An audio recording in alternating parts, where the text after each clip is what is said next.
దేవునికి మహిమ కలుగునుగాక. మన ప్రభువును రక్షకుడైన యేసు క్రీస్తు ఘనమైన నామమున ఈ ఉదయకాలపు వేళ దైవ సన్నిధి కూడి వచ్చి ఈ ఆరాధనలో పాల్గొన్న మీ అందరికీ మొట్టమొదటిగా ప్రత్యేక వందనాలు. అందరూ బాగున్నారా? ఒకసారి దేవునికి స్తోత్రం చెప్దాం.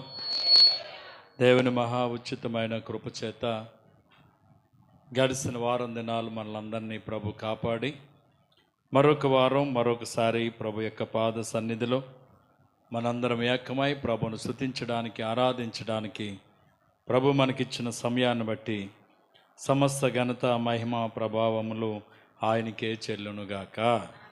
హల్లెలూయా, హల్లెలూయా. దేవుని సన్నిధానంలో మనందరం ప్రార్థించిన రీతిగా మంగళవారం జరిగిన మందిర ప్రతిష్ఠ ఆరాధన దేవునికి మహిమ కొరకు జరిగింది. మరి నలుదిక్కల నుండి కూడా దైవజనులు మరి హైదరాబాద్ నుండి, అలాగే ఛత్తీస్గఢ్ నుంచి, రాజమండ్రి, ఇలా సకినేటిపల్లి, మరి ఆయా స్థలాల నుంచి దైవజనులు అందరూ కూడా పిలిచిన వాళ్ళందరూ వచ్చారు. మీరు కూడా చాలామంది, కొంతమంది రాలేకపోయినా మిగిలిన వాళ్ళందరూ వచ్చారు. పాలు పొందిన మీ అందరికీ మరొకసారి మొట్టమొదటిగా ప్రత్యేక వందనాలు. మనందరం చేసిన ప్రార్థన వ్యర్థం కాకుండా దేవుడు తన మహిమ కొరకు కార్యాన్ని జరిగించారు. చాలా ఆశీర్వాదకరంగా జరిగింది. పగలంతా కూడా ఇలాగే చల్లటి ఎండ లేకుండా, బాగా గాలుపు లేకుండా చక్కని వాతావరణం దేవుడు ఇచ్చారు. మరి భోజనాల విషయంలో కూడా చూస్తే ఎక్కడ లోటు లేకుండా సమృద్ధినిచ్చారు. ఇంచుమించు ఒక 20-25 కేజీల వరకు బిర్యానీ ఉంది. చికెన్ కొద్దిగా చికెన్ ఉంది. 2 పేటల వాళ్ళు అందరూ కొంచెం బిర్యానీ అందరూ పట్టుకెళ్ళి సంతోషించారు. మనం ప్రార్థించింది ఏది వ్యర్థం కాకుండా దేవుడు తన మహిమ కొరకు కార్యాన్ని జరిగించారు. గట్టిగా దేవునికి స్తోత్రం చెప్దాం. హల్లెలూయా. మీరు అందరూ చక్కగా వచ్చి పాలు పొందారు, మందిరంలో ఆరాధనలో పాల్గొన్నారు. మరి వెనకాల చక్కగా రూమ్ అయి కట్టాను, చూసారో లేదో, మరి కంగారుగా వచ్చేసారు. అందరు చూసి వచ్చారా? వెనక్కి వెళ్ళి ఏమో నేను చూడలేదు, ఎవరెవరు వెళ్ళారో చూడలేదు. ఏదేమైనా మీకు ఇంకా అద్భుతంగా టైల్స్ వేసి ఉంటే కొంచెం కింద ఫినిషింగ్ లేపటం కొంచెం మీకు ఆకర్షణ ఉండకపోవచ్చు. కానీ ఏదేమైనా దేవుడు తన మహిమ కొరకు ఆ కార్యాలు ఎంతో ఘనంగా జరిగించారు. మరి బయట వెళ్ళినట్టుండి వచ్చిన దైవజనులు అందరూ కూడా చాలా ఆశ్చర్యపోయారు. ఇంత గొప్ప కార్యం మరి మీరు చేయగలిగారంటే దేవుడు మీ ఎడలు ఉన్నాడని. అదంతా దేవుని కృపే. ఆశ్చర్యకరమైన కార్యాన్ని దేవుడు జరిగించారు. భోజనాల విషయంలో కూడా, మరి సిద్ధపాటు విషయంలో, అన్నిటిలో ఎక్కడ ఏ లోటు లేకుండా అన్నీ క్లియర్ చేసుకోవటానికి దేవుడు కృపనిచ్చారు. ఒక ఆర్కెస్ట్రాకి ఇవ్వలేదు నేను ఇంకా డబ్బులు, ఆ స్టూడియో వాడికి ఇవ్వలేదు డబ్బులు, ఇంక కనమాటలు అన్నిటికి ఆ డబ్బులు ఇవ్వడానికి దేవుడు కృపనిచ్చారు. ఆ చర్చ్ వాళ్ళు ఇంచుమించు 53,000 ఎంతో వసూలు చేయించారు. అలా ఉన్న వాళ్ళు తక్కువైనా ఒక్కొక్కడు 10,000, 5,000, 15,000 అలా భోజనాల నిమిత్తం ఇచ్చారు. చాలా ఆశీర్వాదకరంగా మరి ఆ కార్యం జరిగింది. మరి దేవుడు మాటిచ్చిన దేవుడు ఎన్నడూ ఏం తప్పుడంటే మాట తప్పడు అనడానికి రుజువు ఆ కార్యక్రమాలు. కాబట్టి దేవుని సంధిలో మరి ఆశించిన దానికంటే రెట్టింపు ఆశీర్వాదకరంగా కార్యాలు జరిగించాడు. మన దేవుడు ఎవరు, ఆయన మన జీవితాల్లో ఏం చేస్తాడు అని అంటే ఒక్క మాట ఈ కీర్తనలోంచి 2-3 మాటలు చెప్పి మన దినాలు ఎలాగున్నాయి, మన రోజులు ఏమవ్వబోతున్నాయి, మనం పెరుగుతున్న వయసు అనుకున్నాం, ఆయుష్ ఏమవుతుంది, కొన్ని మాటలు అక్కడక్కడ ఒక్కొక్క పాయింట్ మీకు జ్ఞాపకం చేస్తాను. త్వరగానే ముగిస్తాను దయచేసి, ఎందుకంటే నేను లేట్ అయ్యాను. లేట్ అవ్వడానికి కారణం 2 చోట్ల ప్రభుబాలు ఇవ్వాలా ఈరోజు. అంతేకాకుండా కొత్త చర్చిలో మొదటి ఆరాధన కనుక ఆ పిల్లలందరూ మంచి కేక్ తెచ్చారు. కేక్ కట్ చేయవలసి వచ్చింది. మళ్ళీ వాళ్ళందరూ ఆ రోజు మేము సన్మానం చేయాలనుకున్నాం, అయ్యగారు మీరు అస్సలు మాకు అవకాశం ఇవ్వలేదు, మీరే అందరికీ చేసేసారు కానీ మీకు చేయడానికి కుదరలేదని మళ్ళీ ఈరోజు వాళ్ళు మరి సాల్వా తెచ్చి, పువ్వుల దండలు తెచ్చి, పెద్దోళ్ళు చిన్నోళ్ళు అందరూ అక్కడ కొంచెం నాకు లేట్ అయిపోయింది. వాళ్ళ అభిమానాన్ని కాదనలేక ఇంక నేను అక్కడ లేట్ అయినా తప్పలేదు ఇంకా. అలాగే మళ్ళా వాళ్ళు చక్కని కేకులు తెచ్చారు. ఇవాళ మొదటి వారం కదండి అనేసి మొత్తం వాళ్ళందరికీ పలహారాలు తెచ్చారు. అవును పిల్లలు చాలా కార్యక్రమాలు చేశారు. దాని మీద కొంచెం నాకు అక్కడ ఆలస్యమైంది. అక్కడి నుంచి ఇసుకపొడి రావటం ఆలస్యమైంది. ఇసుకపొడిలో ప్రభు వాళ్ళు ఇవ్వాలా. ఇసుకపొడిలో ఉన్నటువంటి ఇంకొక అలవాటు ఏంటంటే వాళ్ళకి వాక్యం 10 నిమిషాలు చెప్పినా కానీ అందరికీ ప్రార్థన చేయాలి. మీరు వాక్యం చెప్పకపోయినా పర్లేదు, మాకు మాత్రం ప్రార్థన చేయండి అంటాడు అందులో ఒకడు. ఎవరి ప్రార్థనకి మాత్రం చేయకుండా వస్తకూడదు. అక్కడ కొంచెం లేట్ అవుతూ ఉంటుంది నాకు. ఏదేమైనా దేవుని ప్రేమ, దేవుని కార్యాలు మనందరం ఇలా ముందుకు వెళ్ళిపోవటం దేవుడు మనకి ఇచ్చిన గొప్ప భాగ్యం. దేవునికి స్తోత్రం. నేను ఎవరిని గమ్ముని తుంచలేను, మాట తీయలేను. కష్టమైన నేనే పడడానికి ఇష్టపడతా ఉంటాను. అక్కడ కొంచెం నాకు లేట్ అవుతూ ఉంటుంది. ఏదేమైనా మరి దేవుని సన్నిధానంలో ఈ విధంగా మనందరం కలిసి ప్రభుని స్తుతించటం దేవుడు మనకి ఇచ్చిన గొప్ప భాగ్యం. ఈ 102వ కీర్తన మనం చూస్తే కీర్తనాకారుడు చక్కని మాటతో ఈ కీర్తన మొదలుపెట్టాడు. యెహోవా నా ప్రార్థన ఆలకింపుము, నా మొర నీ యొద్దకు చేరనిమ్ము, నా కష్టదినమున నాకు విముఖుడువై ఉండకము. దేవునికి స్తోత్రం. కష్ట సమయంలో నాకు తోడుగా నువ్వు ఉండాలి ప్రభువా అని ప్రార్థన చేస్తున్నాడు. కొన్నిసార్లు కష్ట సమయంలో సరైన తోడు లేక, సరైన ఆదరణ లేక, మనల్ని ఆదరించేవారు లేక, కష్టంలో నేనున్నాను అని మన పక్షంగా నిలబడేవారు లేక, చాలాసార్లు మనం ఉన్నటువంటి ఈ సమాజం ఇంత భయంకరమైందా, ఏంటి వీళ్ళు ప్రేమ లేని వాళ్ళు ఒక్కడు కూడా నా కష్టంలో తోడుగా లేరా అని కొన్నిసార్లు ఇక్కడ ఉండే కన్నా ఎక్కడికన్నా పోతే బాగుండు అనుకునే వాళ్ళు కూడా లేకపోలేదు. ఎందుకంటే ప్రతి ఒక్కడు ఎప్పుడు సహాయం కోరుకుంటారంటే కష్టంలో మన తోడుగా నిలిచే వాళ్ళు కావాలి, కష్ట సమయంలో మనతో ఉండేవాళ్ళు కావాలి. కాబట్టి కీర్తనాకారుడు దేవునికి మొరపెడుతూ అంటున్నాడు, దేవా నా మొర ఆలకించు, నా ప్రార్థనకు చెవియొగ్గు, నా కష్టదినమున ఏమవ్వద్దు, నాకు విముఖుడు అయి ఉండొద్దు, దూరం ఉండొద్దు, నన్ను విడివద్దు అని దేవునికి ప్రార్థన చేస్తున్నాడు. ఈ ప్రార్థన మనమందరము చేయవారుగా ఉందుముగాక. ఎందుకంటే ఈ లోక సంబంధమైన మనుషులు కష్ట సమయంలో మనతో ఉండరండి. నీకెందుకు నడండి అంటారా మనల్ని, మనం ముందుకు వెళ్ళిపోతామా, వీళ్ళు రాలేదేంటని అడిగామనుకోండి, అయ్యి బాబా అప్పుడే అక్కడ వచ్చాడు అమెరికా నుంచి, ఆడి కోసం ఆగిపోవాల్సి వచ్చింది, లేకపోతే ఆవిడొచ్చింది ఈవిడొచ్చింది అంటాడు. కష్టంలో మనకి నిజంగా మన తోటి వారు నిలవలేరు. కష్టం అయిపోయిన తర్వాత వచ్చి అలా జరిగిందంట కదా, అయ్యో పాపమమ్మ అంటారు. మళ్ళా ఏంటంటే సానుభూతిని పెదవుల్లో చూపిస్తారు కానీ క్రియారూపముగా కష్టంలో, నీ కష్టంలో నేను ఉంటాను, నీ ప్రాణానికి నా ప్రాణం ఇస్తాను అని అంటారు తప్ప సమయానికి ఎవడు మనకు తోడుగా ఉండడు. కానీ నీవు ఎవరినైతే దేవుడని ఆరాధిస్తున్నావో, ఎవరినైతే దేవుడని కొలుస్తున్నావో ఆ దేవుడంట కష్టములో మనకు తోడుగా ఉండేవాడు. గట్టిగా దేవునికి స్తోత్రం చెప్దాం. శుక్రవారం మీకు జ్ఞాపకం చేశాను, భయపడకు, నేను నీకేమై ఉన్నాను, తోడై ఉన్నాను. నిజమండి, మన కష్ట సమయంలో మనకు తోడు ఎవరంటే దేవుడే. మీరు కష్టంలో ఉన్నప్పుడు బైబిల్ తీసి వాక్యం చదవండి, ఆ వాక్యము మీకు గొప్ప ఆదరణ ఇస్తుంది. దేవునికి స్తోత్రం, హల్లెలూయా. కష్టములో, వ్యాధిలో, బాధలో, సమస్యల్లో, ఇబ్బందుల్లో, ఇరుకుల్లో మనకు తోడు ఎవరంటే దేవుడు. ఆ తోడు లేకపోతే ఈ లోకంలో మనం అస్సలే బ్రతకేలేం. ఎవరి కృప ఉండాలి మనకి?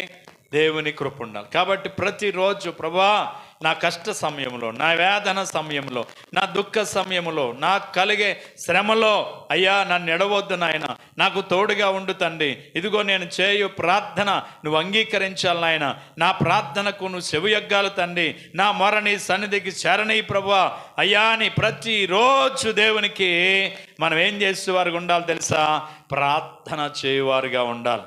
ఏంటి ప్రార్థన చేస్తే ఏంటి? ఆయన ఎవరు అని అంటే మీరు చూడండి, కొన్ని వచనాలు మీకు జ్ఞాపకం చేస్తాను. 39వ కీర్తన 12వ వచనం చదవండి. 39వ కీర్తన 12వ వచనం. యెహోవా నా ప్రార్థన ఆలకించు, నా మొరకు చెవియొగ్గుము, నా కన్నీళ్లు చూచి మౌనంగా ఉండొద్దు నాయన. కన్నీళ్లు చూచి మౌనంగా ఉండొద్దు. నిజమే, హిజ్కియా కన్నీళ్లు కార్చినప్పుడు దేవుడు ఊరుకుని ఉన్నాడా? భలేగా ఎడుతున్నాడు అనుకున్నాడా? చూడండి ఏమన్నాడు. హిజ్కియా కన్నీళ్లు కార్చేస్తున్నాడు. సస్తావనగానే భయం పుట్టి ఏడుతో మొదలెట్టాడు.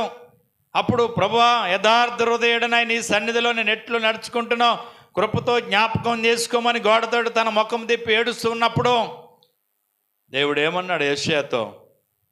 ఏమని చెప్పాడండి? ఏడుతుంటే భలేగా ఏడుతున్నాడు అనుకుని ఊరుకున్నాడా? ఊరుకోలేదే. ఏమన్నాడు? యెషయా, హిజ్కియా కన్నీళ్లు కార్చుట నేను చూచితిని. నువ్వు అర్జెంటుగా హిజ్కియా దగ్గరికి వెళ్ళి అతనికి 15 సంవత్సరాలు ఆయుష్నిచ్చానని చెప్పన్నాడు. గట్టిగా దేవునికి స్తోత్రం చెప్దాం. హల్లెలూయా. ప్రభు పాదాల దగ్గర నువ్వు ఏడ్చే కన్నీరు ఎప్పుడు వ్యర్థం కాదు. ఏడుస్తూ విత్తువాడంట. ఏడుస్తూ విత్తువాడు సంతోషముతో వానలో మోసుకుని ఇంటికి వచ్చేస్తాడంట. దేవునికి స్తోత్రం. కాబట్టి యేసయ్య దగ్గర ఏడుస్తూ విత్తాలా. యేసయ్య పాదాల దగ్గర కన్నీళ్లు కార్చగలగాల. నువ్వు కన్నీళ్లు కారిస్తే, యేసు పాదాలు తడపగలిగితే నీ కన్నీటిని చూచి మౌనంగా ఉండేవాడు దేవుడు కాదు.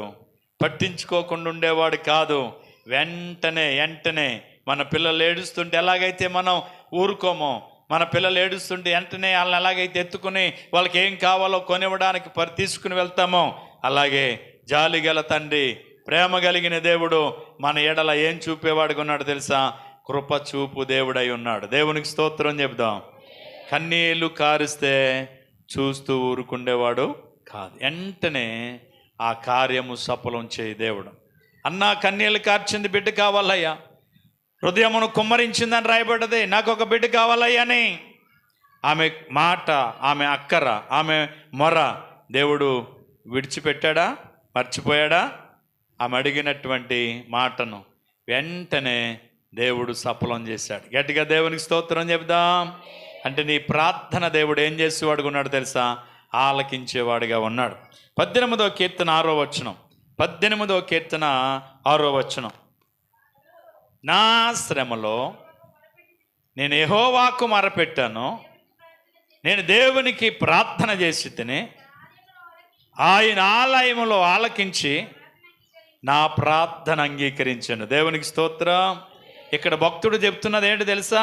నా శ్రమ కలిగినప్పుడు, నాకు శ్రమ వచ్చినప్పుడు, నాకు బాధలు వచ్చినప్పుడు, నాకు కష్టాలు వచ్చినప్పుడు, నన్ను వ్యాధి బాధలు నన్ను కృంగదీసినప్పుడు నేను దేవునికి మొర్రపెట్టి తిని, నా దేవునికి ప్రార్థన చేసి తిని, ఆయన ఆలయములో నుండి ఆయన ఆలకించి నాకు ఏమిచ్చానో జవాబిచ్చాను. దేవునికి స్తోత్రం. ఏ శ్రమలో నీవున్నా, ఏ ఇబ్బందులో నీవున్నా, ఏ కష్టాన్ని భరిస్తున్నా, ఏ వ్యాధను నువ్వు అనుభవిస్తున్నా, నువ్వు గనక దేవునికి మొరపెట్టగలిగితే నీ శ్రమలో నుంచి నీకు గొప్ప విడుదల ఇవ్వగలవాడే మనం ఆరాధిస్తున్న దేవుడు. ఎక్కడి నుంచి ఆలకిస్తాడట? ఆయన ఆలయములో నుండి ఆలకించి మనకు ఆయన ఏమిస్తాడట? ఉత్తరమునిచ్చు దేవుడు. దేవునికి స్తోత్రం. హల్లెలూయా. ఇంకా చూడండి, నిర్గమాకాండం 2వ అధ్యాయం 24వ వచనం మీరు చూస్తే, నిర్గమాకాండం 2వ అధ్యాయం 24వ వచనం. కాగా చూడండి ఇక్కడ దేవుడు చెప్తున్న మాట ఏంటి తెలుసా? మోషేతో, కాగా నేను వారి మూలుగును విని అబ్రహాము, ఇస్సాకు, యాకోబులతో నేను చేసిన నిబంధనను జ్ఞాపకము. చూడండి, నేను జ్ఞాపకం చేసుకున్నాను. అంతేకాదు, ఇశ్రాయేలును దేవుడు చూచాడట. దేవుడు ఏం చేశాడని తెలుసా? వారి యందు లక్ష్యం ఉంచెను. దేవునికి స్తోత్రం. మోషేతో చెప్తున్న మాట నిశ్చయముగా నేను వాళ్ళ మూలుగు విన్నాను. మూలుగు కదా, మూలుగుతాం కదా. ఒంట్లో బాగాలేనప్పుడు, లంకనాలు చేసేటప్పుడు, బలహీనలు అయిపోయినప్పుడు, లేవలేని స్థితిలో ఉన్నప్పుడు, కృంగిపోయిన స్థితిలో ఉన్నప్పుడు ఏమొచ్చేస్తుంది మనకి? మూలుగు వస్తుంది, ప్రార్థన చేయలేం, పాడలేం, ప్రభుని స్తుతించలేం, గట్టిగా కేకలేయలేం, ఎక్కడో స్వరం వస్తుంది. అలాంటి మూలుగు కూడా ఆయన వినే దేవుడట. దేవునికి స్తోత్రం. గట్టిగా పిలిస్తేనే కాదు, నీ స్వరం లోన్ నుంచి రాలేని పరిస్థితిలో ఉన్నప్పుడు కూడా నువ్వు మొర పెడితే ఆ మొర వినువాడంట దేవుడు. గట్టిగా దేవునికి స్తోత్రం చెప్దాం. అదే చెప్తున్నాడు, ఇశ్రాయేలు మూలుగులు విన్నాను, వాళ్ళ శ్రమను చూచాను, ఫిలిష్తీయులు వాళ్ళు పెడుతున్నటువంటి ఐగుప్తీయులు పెడుతున్న బాధలు చూచాను, వాళ్ళని విడిపించడానికి ఏమయ్యానో తెలుసా, నేను దిగి వచ్చానంటాడు దేవుడు. నీ మూలుగు వినేవాడు, నీ బాధలు చూస్తున్నవాడు దేవుడు. కాబట్టి ఆయన నిన్ను ఒట్టిగా విడిచిపెట్టేవాడు కాదు, ఒకరోజు నీకు విడుదల ఇచ్చు దేవుడు ఆయన. గట్టిగా దేవునికి స్తోత్రం చెప్దాం. 1 సమూయేలు గ్రంథం 9వ అధ్యాయం 16వ వచనం. 1 సమూయేలు గ్రంథం 9వ అధ్యాయం 16వ వచనం. ఎట్లనగా, నా జనుల మొర నా యొద్దకు వచ్చెను, నేను వారిని దృష్టించి ఉన్నాను, కాగా ఫిలిష్తీయుల చేతిలో నుండి నా జనులను విడిపించుటకై నా జనులకు ఇశ్రాయేలు మీద నేను అధికారిగా అభిషేకించుటకు గాను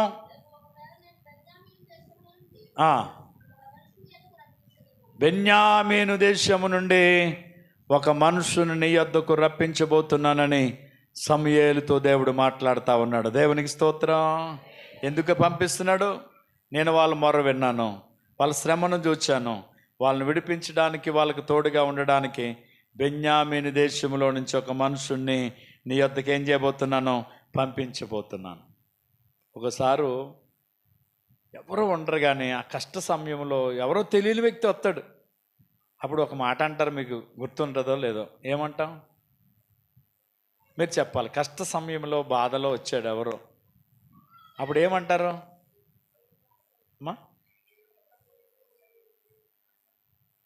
దేవుళ్ళగొచ్చా బాబా. ఎలాగొచ్చా? నిజమే కదా, ఎవరో పంపినట్టు, ఎవరో చెప్పినట్టు ఆ వ్యక్తి మన దగ్గరికి వస్తూ ఉంటాడు. ఆ వ్యక్తి వచ్చినప్పుడు అనిపిస్తుంది, ఎవరో బాబు దేవుళ్ళగొచ్చావురా, ఈ సమయంలో నిజంగా ఎంత బాధపడుతున్నానో తెలుసా, ఎంత ఇబ్బంది పడుతున్నానో తెలుసా, నాకు కొంచెం సహాయం చేసేవారు లేరురా బాబు, ఇటువంటి సమయంలో నువ్వు ఎలాగొచ్చావు? దేవుడికి వచ్చావు అంటాం. అంటే ఎవరు పంపుతారట? బెన్యామీను దేశాన్ని నుంచి నీ యొద్దకు ఒక మనుషుని నేను ఏం చేయబోతున్నాను అంటున్నాడు ఇక్కడ, పంపబోతున్నాను. దేవునికి స్తోత్రం. నీవు కౌరు పంపకపోయినా, నీవు చెప్పకపోయినా ఏం చేయబోతున్నాడు తెలుసా, నీ యొద్దకు పంపుతాడు దేవుడు. ఇసుకపూల్లో చెట్టు బజ్జీలు మన కుటుంబం మన మందిరానికి వస్తూ ఉంటారు. వాళ్ళ పిల్లోడికి చాలా బలహీనత అయిపోయింది. ఆ పిల్లోడికి బలహీనత అయింది. ఆ పిల్ల అనుకుంటుందట, అన్నయ్య గారికి ఫోన్ చేస్తే వస్తారేమో అని అనుకుంటుందట. తెల్లవారుజామున ఎందుకు ఆ కుటుంబాన్ని తెల్లరగట్ల నాకు వాళ్ళ కళ్ళలోకి వచ్చారు. వాళ్ళ ఇంట్లో ఏదో శ్రమ శోధనగా ఉన్నట్టు గలిబిలిగా ఉన్నారు వాళ్ళందరూ. ఏంటో ఎలాగుందని చెప్పి నేను ఉదయం బయలుదేరి వాళ్ళ ఇంటికి వెళ్ళాను. నాకు ఎందుకు దేవుడు ఇలా చూపించాడా అని చెప్పేసి ఆ పిల్ల ఒక్కసారిగా నన్ను చూచి చాలా హ్యాపీ ఫీల్ అయిపోయాను. అన్న ఫోన్ చేద్దాం అనుకున్నాను, పిల్లోడికి అసలే రాత్రి నుంచి అసలే పోగలేదు, మీరే వచ్చారు. దేవునికి స్తోత్రం. ఎవరు వెళ్ళమన్నారు నన్ను? దేవుడే. ఆ రాత్రి ఆ కుటుంబం అంతా గలిబిలి, ఏదో వాళ్ళ ఇంట్లో జరుగుతుందనేటువంటి ఆందోళన నాకు కనిపించింది. వెంటనే తెల్లవారుజామున ప్రార్థన చేసుకున్నాను. మళ్ళా లేచి పొద్దుట ఎందుకో తెలియదు, నేను ఇంకో దిక్కెళ్ళవలసిన అక్కడికి వెళ్ళాను వాళ్ళ ఇంటికి. నేను వెళ్ళగానే ఆ కుటుంబానికి గొప్ప నెమ్మది కలిగింది. దేవునికి స్తోత్రం చెప్దాం. కొన్నిసార్లు ఆ ఇంటికి వెళ్ళాలని ప్రేరణ దేవుడు ఇస్తాడు. కొన్నిసార్లు ఆ ఇంటికి వెళ్ళి ప్రార్థన చేసిరామంటాడు దేవుడు. ఎవరు పంపాలా, ఎవరు ప్రేరేపించాలా, దేవుడే ప్రేరేపిస్తాడు. అలా వెళ్ళుట ద్వారా ఆ కుటుంబానికి గొప్ప ఉపశమనం దొరుకుతుంది. కాబట్టి శ్రమలో మొరపెట్టినప్పుడు నీ మొర దేవుడు వినేవాడుగా ఉన్నాడు, నీ మూలుగు వినేవాడుగా ఉన్నాడు. నీ దగ్గరకు బెన్యామీను దేశాన్ని నుంచి మనుషుల్ని పంపబోతున్నాడు. దేవునికి స్తోత్రం చెబుదాం. హల్లెలూయా. అందుకని మన మొర వ్యర్థం కాదు, మన కన్నీళ్ళు వ్యర్థం కాదు, మన ప్రార్థన ఎప్పుడు వ్యర్థమో కాదు. తగిన సమయంలో మన ప్రార్థనకు దేవుడు ఏమైపోతున్నాడు? జవాబు ఇవ్వబోతున్నాడు. ఓకే, ఇప్పుడు మనందరికీ వయస్సు పెరుగుతుంది. వయస్సు ఏమవుంది? నాకు ఇప్పుడు 52 సంవత్సరాలు. ఎన్ని సంవత్సరాలు? కొంతమంది చెప్పుకోరు, కానీ నేను చెప్పుకుంటాను. నాకు భయం లేదు, ఎందుకంటే ప్రభు ఇచ్చిన ఆయుష్. ఇంతవరకు ప్రభువా నువ్వు నన్ను కాపాడావు, నీకు స్తోత్రం అంటాను ప్రతిరోజు. ఎందుకంటే ఆయుష్ ఇచ్చినోడు ఎవరో? దేవుడు. ఓకే, 52 సంవత్సరాలు నేనేం చిన్నపిల్లని అనుకున్నావా అని అంటా ఉంటాను నేను చిన్నోళ్ళ దగ్గర. ఎందుకని? నేను పెద్దోడిని కదా. కానీ ఏం జరుగుతుంది మన జీవితంలో? మన ఆయుష్ 100 సంవత్సరాలు అనుకుందాం.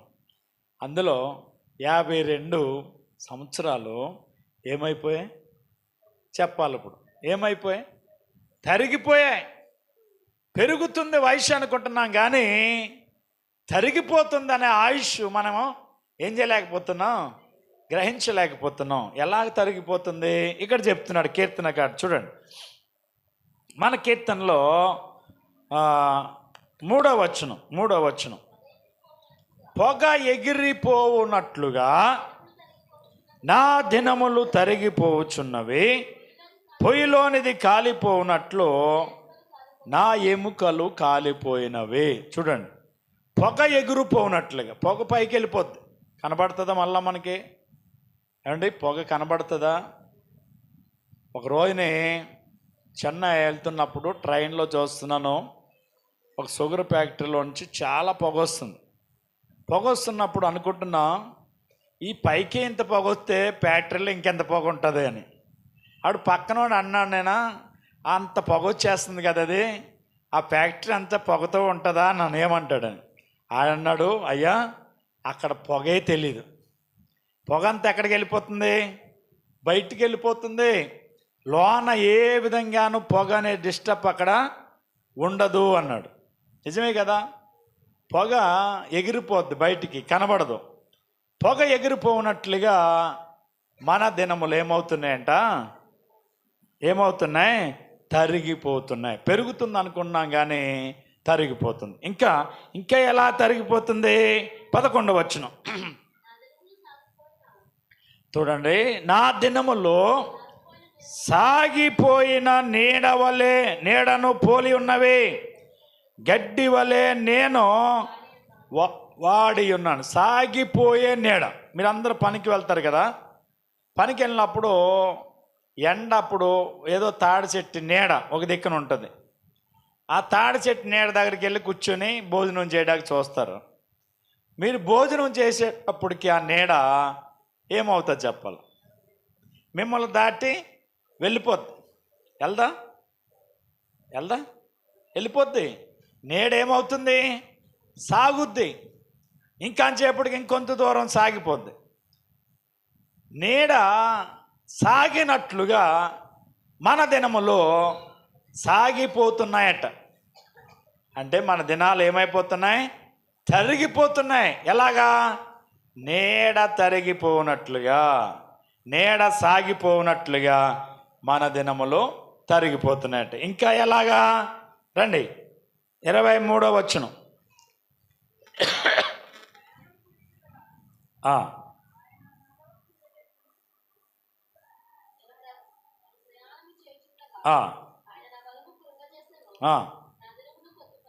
నా దినములు కొద్దిపరిచెను.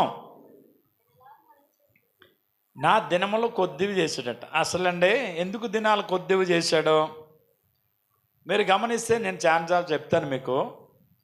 మెతూషాల అంటే భక్తుడు ఉంటాడు, ఆదికాండం 5:27 వచనంలో 969 సంవత్సరాలు బ్రతికాడు. ఎన్ని సంవత్సరాలండి? 969 సంవత్సరాలు. ఇన్ని సంవత్సరాలు బ్రతికిన తర్వాత ఈ మనుషుడు దేవుని స్తుతించడం మానేశాడు, దేవుని గణపరచడం మానేశాడు. అంతేకాదు, వీళ్ళు దేవుని పిల్లలుగా బ్రతకటం మానేశారట. మీరు 6వ అధ్యాయం 1-2 వచనాలు చూస్తే, దేవుని పిల్లలు నరుల కుమార్తెలు చక్కని వారిని చూచి వారిలో తమకు నచ్చిన వారిని వివాహం చేసుకోవటం మొదలెట్టారట. అండి, ఎవరిని? దేవుని పిల్లలు నరుల కుమార్తెలను చక్కని వారిని చూచి వివాహం చేసుకున్నారట. ఒరు బాబు, ఇదేంట్రా, మీరు నా పిల్లలు అయ్యుండి నరుల కుమార్తెలను చేసుకుంటున్నారేంటి, నరుల కుమార్తెలతో మీరు వివాహం ఆడుతున్నారేంటి అని దేవుడు గద్దించినా ఆ గద్దింపుకు వాళ్ళు ఏమవ్వలేదట, లోబడలేదు. దేవునికి స్తోత్రం చెప్దాం. మనం దేవుని పిల్లలం. ఇప్పుడు మన పిల్లలకి వివాహం చేయాలి. ఎవరి పిల్లల్ని చేయాలా? ఎవరి పిల్లల్ని చేయాలా? దేవుని పిల్లలనే చేయాలా. అన్యుల పిల్లల్ని మన పిల్లలకి చేయకూడదు. అన్యులతో మనం ఈమందకూడదు. అన్యులతో మనం సహవాసము చేయకూడదు. విశ్వాసితోనే ఏం చేయాలి తెలుసా? సహవాసం చేయాలి. ఇప్పుడు పెదపూడి చర్చి పక్కన బిల్డింగ్ ఉందా? ఆ బిల్డింగ్ కుర్రోడికి పెళ్లి కుదిరింది. పెళ్లి కుదిరితే పెళ్లి కూతురు పెద్దమ్మ పెదనాన్న వాళ్ళు అందరూ కొడమంచులి తీర్థాల పొంత కందరవల్లి చర్చిలో విశ్వాసులు, అంటే డేవిడ్ రాజు గారి విశ్వాసులు. వాళ్ళు చర్చి ఓపెనింగ్ ముందు రోజుని భోజనాలకు వచ్చారు అక్కడికి, ఆ కుర్రోడికి. వాళ్ళు భోజనానికి వచ్చి అక్కడ డేవిడ్ రాజు గారి ఫోటో ఉండగానే గబవ్వ చర్చిలోకి వచ్చేసారు మొత్తం అందరూ. చర్చిలోకి వచ్చి డేవిడ్ రాజు గారు, తెలుసండి అయ్య గారు మీకు, అంటే నేను వచ్చాను మీ ఊరు, మీకు గుర్తులేదేమో, నేను కందరవెల్లి వచ్చాను, ఉపాస కొట్టాల్లో వాక్యం చెప్పాను, తీర్థాల పొంది వచ్చాను, కొడమంచులు వచ్చాను, అంటే మీకు గుర్తులేదామంటే గుర్తులేదు అయ్య గారు అని చెప్పుకొచ్చింది ఆవిడ. చెప్పుకొచ్చి, మా అక్కగారి పిల్లని ఈ అబ్బాయికి ఇస్తున్నామండి, మా అక్కగారి పిల్ల చిన్నప్పటి నుంచి ఏం కలిగిందో తెలుసా, భక్తి కలిగిందండి అన్నది. మంచిదే, కానీ ఆ కుటుంబం ఎవరో తెలుసా? పచ్చి హిందువులు. అంతమాటు విగ్రహారాధన చేస్తారు. ఆ ఇంట్లో పెద్ద పొట్టు పెట్టేసి అగరొత్తులు వెలిగించేసి కొబ్బరికాయలు కొడతారు. ఇదేంటమ్మా, చిన్నప్పటి నుంచి భక్తి కలిగిన పిల్లని ఒక అన్యుడికి మీరు ఎలాగిస్తున్నారా నన్ను? లేదయ్యారు, పెళ్ళికి మాత్రమే ఎందుకు పెళ్లి చేసుకుంటాడంటండి, తర్వాత నుంచి గుడికి వెళ్ళిపోద్ది మా పిల్లంటే, మా అన్న ఏమనండి గుడికి పంపేస్తానండి అంటున్నాడండి. జరిగే పనా? అసలే మనం 1000 మంది వచ్చా, ఆయుష్ ఎందుకు తగ్గిపోయింది? 969 సంవత్సరాల ఆయుష్ ఎందుకు తగ్గింది అని అంటే, నరుల కుమార్తెలు చక్కని వారని చూసిందట. అక్కడి నుంచి నరుల పిల్లల్ని పెళ్లి చేసుకోవటం మొదలెట్టారంట ఒక్కొక్కడు. ఇప్పుడు నయోమి మోయాబు దేశం వెళ్ళింది. మోయాబీ స్త్రీలు చక్కని వారుగా ఉన్నారు, అందమైన వారుగా ఉన్నారు. 2 కొడుకులకి ఏం చేసింది? పిల్లలను చేసేసింది. ఏమైంది అండి? అన్యుల పిల్లలను చేయగానే, అన్యులు ఆ ఇంట్లోకి రాగానే ఆ ఇంట్లో ఉన్న 3 మగవాళ్ళు చచ్చిపోయారు. అక్కడి నుంచి ఎవరిని తిడతారు? దాని పాదం అండి బాబు. దేని పాదం? అడుగెట్టిన చూడండి, కోడల పాదం ఏం కాదు, మంచిది కాదు. దాని పాదం ఎట్టిన ఎలా? అయ్యి బాబు, మా ఇల్లు అంతా శాపం వచ్చేసి. ఇల్లు శాపం రావటానికి కారకురాలు నువ్వు మొదట. ఎందుకని? ఒక అన్యురాలను ఇంట్లో అడుగు పెట్టడానికి అవకాశం ఇచ్చింది ఎవరో? నువ్వు. భలేగా ఉన్నారనుకున్నావు, కానీ దానివల్ల ఏమైందో తెలుసా? నయోమి భర్త చచ్చిపోయాడు, నయోమి కొడుకులిద్దరు కూడా చచ్చిపోయారు. 3 వెధవరాలై ఆ ఇంట్లో ఉన్నారు. ఎందుకు వచ్చింది శాపం? దేవుని కోపం అన్నమాట. ఇక్కడ అదే రాయబడ్డది. 6వ అధ్యాయం మీరు చూడండి, ఆదికాండం 6వ అధ్యాయంలో మీరు చూస్తే 2వ వచనం ఉంటుంది, చదువురా. చూచి మనస్సు వచ్చిన స్త్రీలను, నచ్చిన స్త్రీలను, అందమైన స్త్రీలను ఏం చేసుకున్నారంట? వివాహము చేసుకొనిరే. అప్పుడు యెహోవా నా ఆత్మ నరులతో ఎల్లప్పుడూ వాదించునా, వారు అక్రమ విషయంలో నరమార్తులయ్యారు గనుక వారి దినములు 120 అగునుగా కన్నాడట. దేవునికి స్తోత్రం. 969 వెళ్ళబోయి ఎంతకు వచ్చింది? ఎందుకు వచ్చింది? మన భక్తి విషయంలో మనం చేస్తున్న తప్పును బట్టి. నయోమి కొడుకులు చచ్చిపోవడానికి కారణం, నయోమి భర్త చచ్చిపోవడానికి కారణం ఏంటి తెలుసా? అన్యులతో 1000 మందికి ఉంది. దాని ద్వారా వాళ్ళ ఆయుష్ ఏమైపోయింది? తగ్గిపోయింది, వాళ్ళు చచ్చిపోయారు.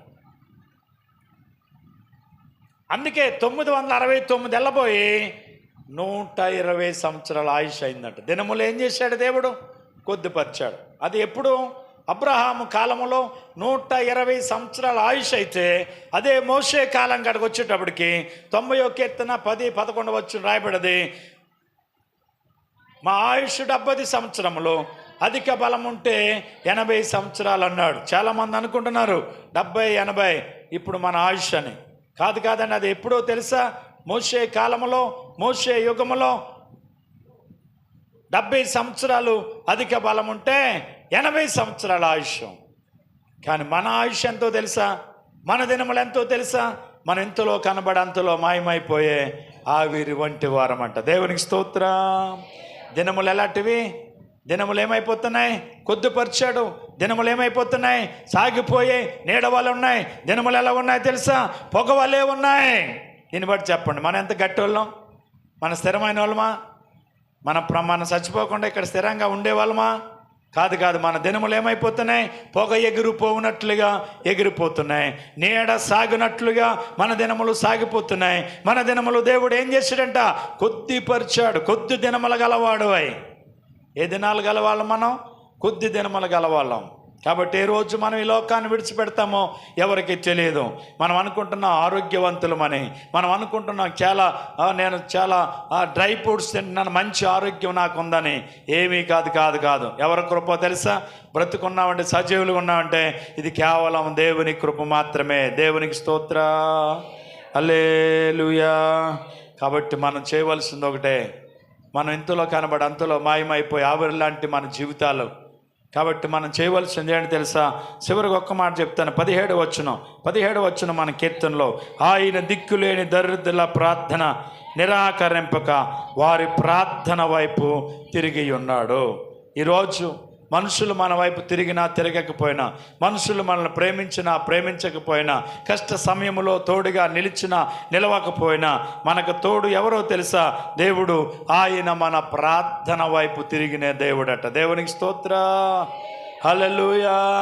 దిక్కులేని వారి ప్రార్థన నిరాకరింపక వారి ప్రార్థన వైపు ఆయన తిరిగి ఉన్నాడు. కాబట్టి నేను చేయవలసింది ఒకటే, ప్రార్థన ఒకటే. ఆయన ప్రార్థన ఆలకించేవాడు, ప్రార్థనకు జవాబిచ్చేవాడు, ప్రార్థన వినేవాడు, ప్రార్థన ఆలకించేవాడు, నీ కన్నీటిని చూచేవాడు, నీ మూలుగును వినేవాడు. నువ్వు ఎక్కడ కృంగావో అక్కడి నుంచి చేయి పట్టుకుని తిరిగి లేవనెత్తగలవాడు మన దేవుడు. దేవునికి స్తోత్రం, హల్లెలూయా. మనం చేయవలసిందల్లా ఒకటే. ఏం చేయాలి? ప్రార్థన మనం చేయాలి. ప్రార్థన అటు ప్రార్థన పరిస్థితులు మారుస్తుంది. ప్రార్థన మనల్ని ఆశీర్వదిస్తుంది. ప్రార్థన మనల్ని కృంగిపోయిన స్థితి నుంచి లేవనెత్తుతుంది. ప్రార్థన మనల్ని ధైర్యపరుస్తుంది.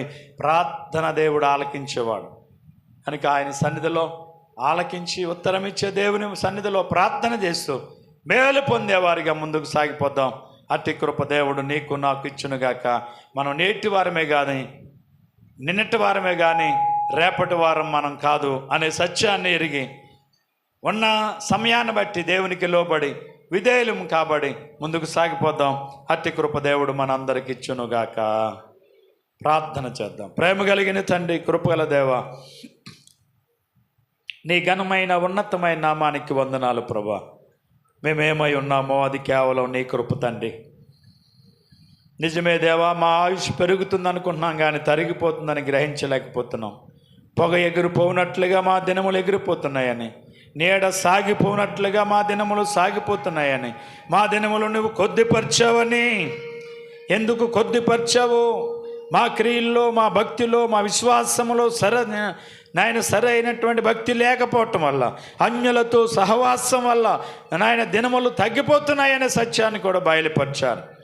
విడిచిపెట్టడం కాదు కానీ వాక్య అనుభవంలో మీరు మమ్మల్ని నడిపించండి, బలపరచండి. వచ్చిన పాలు పొందిన చిన్నబిడ్డ మొదలుకొని పెద్దవారి వరకు మీ దేవునితో నింపండి.